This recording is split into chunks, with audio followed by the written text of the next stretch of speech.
Friends কেমন আছে সবাই? চলে এসেছি আবার একটা নতুন মিনি ব্লগ নিয়ে। আজকে আমি যাচ্ছি নেল এক্সটেনশন করতে। লোকেশন হচ্ছে পাটুলিতে এসে দেখি রাস্তাতেই আমার ক্লায়েন্ট দাঁড়িয়ে আছে, আমার জন্য ওয়েট করছে এই দিদিটা। তারপর নেমে আমায় বললো দাঁড়াও একটু, এই কাকটাকে একটু খাবার দিই। কাকটা নাকি সকাল থেকে বসে আছে, কোথাও যাচ্ছে না। তাই দিদি দৌড়ে দৌড়ে কাকটার জন্য বিস্কিট আর জল এনে দিল। কাকটা খাচ্ছে। কাকটা অনেক ছোটো, দেখতে বড় লাগছে, বাট ওর মেবি কোনো প্রবলেম হয়েছে, উঠছিল না। ও কিন্তু বসে বসে বিস্কিটগুলো পুরো খেয়েছে, জলটাও খেয়েছে। তারপরে যখন বেরিয়েছি তখন দেখেছি ও উড়ে গেছে। আর এই যে দিদিটাকে দেখতে পাচ্ছ, এই দিদিটা কিন্তু একজন নিচে বড় একজন মেকআপ আর্টিস্ট। দিদিটা কিন্তু খুবই মিষ্টি একটা মেয়ে, ভীষণ ভালো বিহেভিয়ার দিদিটা। যাই হোক, ওকে খাবার টাবার দিয়ে আমি আর দিদি ভেতরে চলে গেলাম এক্সটেনশন করানোর জন্য। এখানে দিদি পেন্ট দেখতে দেখতে, আর দেখতেই পাচ্ছ পেন্ট দেখছে, নেল পালিশ চুজ করতে করতে আবার মুছেও দিচ্ছে। হ্যালো, আজকে কেমন নেলসটা বলো? আমাকে সিম্পল নেল করে দিবি, একটাতে নিতে পারিস যদি ভালো লাগে তো দিবি, তাইলে দরকার নেই, তোর যা মনে হবে তাই করবি। আমি হাত পেতে বসে পড়েছি। আর তুমি নেলসে হাতটা দেখো, নেলসের উপরেই করবে, রিয়েল নেলসের হাত করবে শুধু।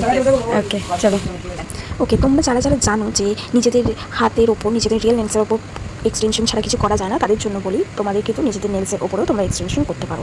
তো এমন নয় যে তোমাদেরকে ফলস নেলস লাগাতেই হবে তারপরে করতে পারো। তোমরা শুধু নেল পলিশ করতে পারো, নেল যে কোনো আর্ট করতে পারো, গ্লিটার লাগাতে পারো, স্টোন লাগাতে পারো, ওটা নিজেদের নেলসেও হয়। কেমন লিজবেন? ঠিক আছে, ডিজাইন নিউড চেয়েছিলে, বাট লাস্টে ওয়াইন কালারটা তোমার পছন্দ হয়েছে। অ্যাকচুয়ালি কি বলতো, মানে ব্যাপারটা হচ্ছে যেটা হাতের মধ্যে ভালো লাগে সেটাই করতে হবে। ওই নিজের ইচ্ছা থাকলে অনেক সময় ছবি দেখে বলবো, ফেসবুকে একটা ছবি দেখে বলবো যে না আমাকে ওটাই করে দাও, বাট আমার হাতে অন্যরকম লাগছে, এখন আমার অন্যরকম লাগছে, ভালো জন্য এটা বললাম। ঠিক আছে, হ্যাপি, টাটা। এরকম আরও ছোটো ছোটো মিনি ব্লগ ভিডিও দেখতে গেলে আমার চ্যানেলটা এক্ষুনি সাবস্ক্রাইব করো, লাইক করো অ্যান্ড কমেন্ট করো।